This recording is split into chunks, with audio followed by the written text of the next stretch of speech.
Mengapa di era yang serba canggih ini, kita masih sering mendengar berita tentang orang yang terjerat pinjaman online ilegal?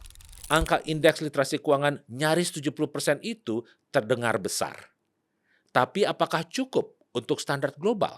Masyarakat yang tidak paham keuangan cenderung rentan terhadap panic buying, tidak siap menghadapi guncangan ekonomi, dan pada akhirnya menciptakan apa yang kita sebut sebagai sandwich generation. Melihat realita ini, apa yang harus dilakukan oleh pemerintah dan regulator? Lalu, sebagai masyarakat, apa yang kita bisa lakukan?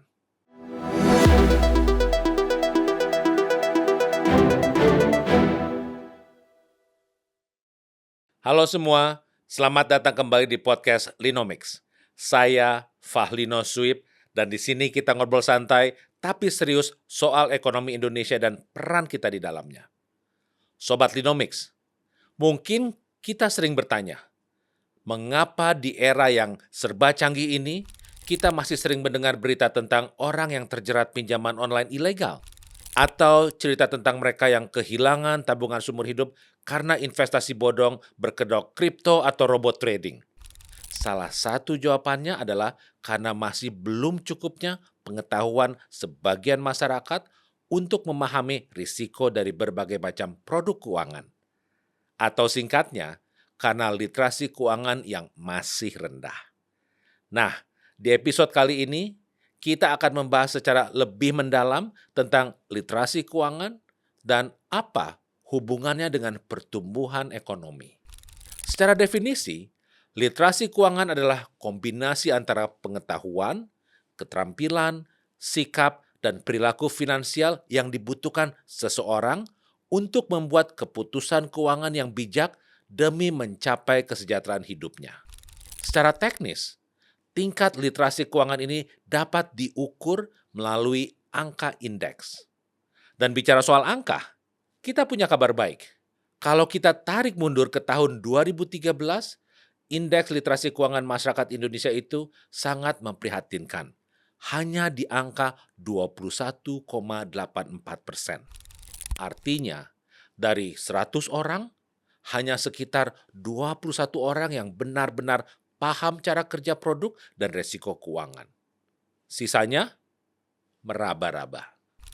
Namun, pelan tapi pasti angka ini naik.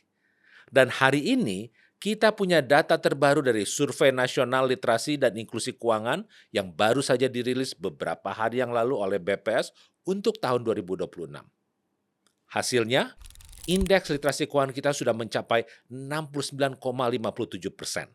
Artinya, 7 dari 10 orang di Indonesia telah memahami cara kerja produk dan risiko keuangan. Tentu ini angka yang menggembirakan dibandingkan 1 dekade lalu. Ukuran lainnya yang juga tidak kalah penting adalah indeks inklusi keuangan. Kalau literasi bicara pemahaman, maka inklusi bicara soal akses atau seberapa banyak orang yang menggunakan produk keuangan seperti punya rekening bank, dompet digital, atau akun pinjaman. Di tahun 2026, indeks inklusi kita tembus 93,61%. Nah, disinilah masalahnya. Ada jeda atau gap sekitar 24% antara inklusi keuangan dan literasi keuangan. Artinya, ada jutaan orang di luar sana yang sudah menggunakan akses keuangan, misal punya rekening, bisa meminjam uang lewat aplikasi di HP, tapi mereka tidak benar-benar paham resikonya. Inilah alasan kenapa masih banyak masyarakat yang terjerat utang konsumtif di luar batas kemampuan mereka. Aksesnya terlalu mudah, tapi pemahamannya belum tuntas. Sekarang, mari kita bandingkan posisi kita dengan negara-negara lain. Angka indeks literasi keuangan nyaris 70% itu terdengar besar. Tapi apakah cukup untuk standar global? Di negara-negara Skandinavia seperti Denmark, Norwegia, dan Swedia, tingkat literasi keuangan mereka sudah konsisten berada di atas 70% sejak lama. Tetangga kita, Singapura, bahkan mencatatkan angka yang jauh lebih tinggi, mendekati 90% dalam memahami konsep dasar finansial seperti suku bunga, inflasi, dan diversifikasi risiko. Lalu, apa hubungannya literasi keuangan kita dengan cita-cita besar Indonesia menjadi negara maju? Jawabannya ada pada akumulasi modal domestik. Negara maju dibangun dari investasi produktif. Ketika masyarakat melek secara finansial, uang mereka tidak akan habis hanya untuk konsumsi atau terjebak dalam utang berbunga mencekik. Mereka akan menabung, berinvestasi di pasar modal, atau membeli surat berharga negara. Uang investasi inilah yang dipakai oleh perusahaan lokal untuk berekspansi, membuka lapangan kerja baru, dan dipakai oleh negara untuk membangun infrastruktur fisik maupun digital. Ini sesuai dengan teori dari McKinnon dan Shaw yang mempopulerkan konsep financial deepening atau pendalaman keuangan. Mereka membuktikan bahwa pengembangan sektor keuangan sangat vital untuk meningkatkan tabungan nasional dan investasi. Sebaliknya, negara dengan literasi keuangan yang rendah akan terjebak dalam siklus kemiskinan.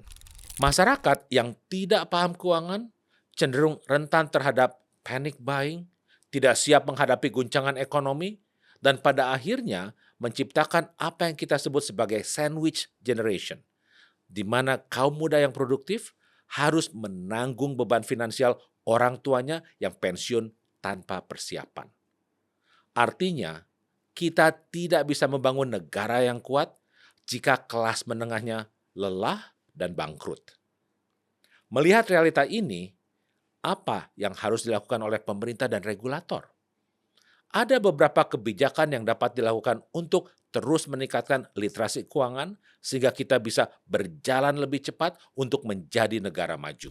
Yang pertama, literasi keuangan harus masuk kurikulum pendidikan formal secara terstruktur sejak dini. Kalau kita ingat, dulu sewaktu di bangku sekolah, kita diajarkan cara menghitung keliling segitiga, luas persegi panjang, dan lain-lain.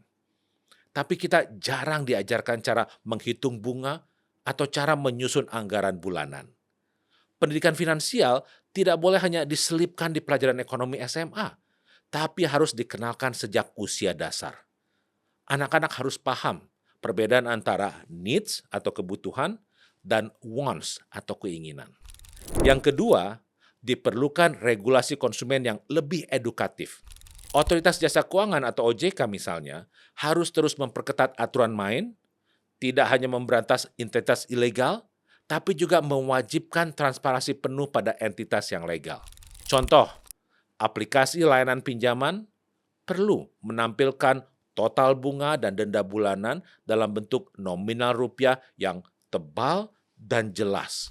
Bukan cuma persentase kecil di pojok syarat dan ketentuan. Kita butuh user interface yang secara psikologis dapat mengerem niat masyarakat untuk berutang secara impulsif. Yang ketiga, edukasi dengan target yang berbasis demografi. Hasil Survei Nasional Literasi dan Inklusi Keuangan 2026 dari BPS menunjukkan adanya kesenjangan antar wilayah di angka literasi keuangan. Dalam hal ini, edukasi keuangan tidak bisa lagi dilakukan dengan pendekatan one size fits all.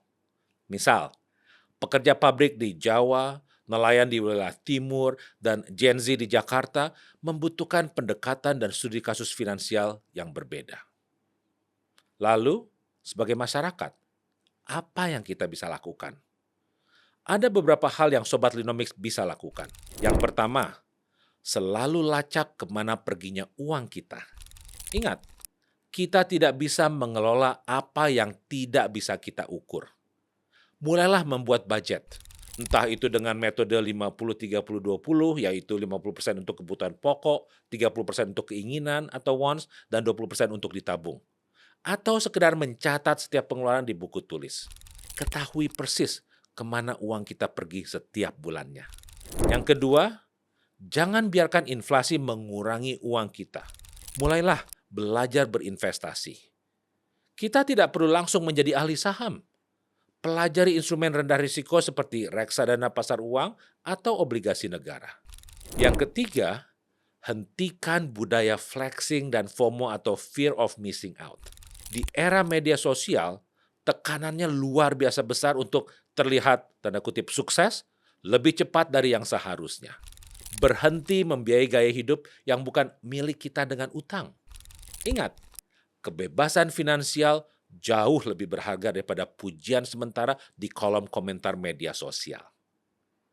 Pada akhirnya, pertumbuhan ekonomi Indonesia bukan hanya diukur dari angka produk domestik bruto di layar proyektor pemerintah.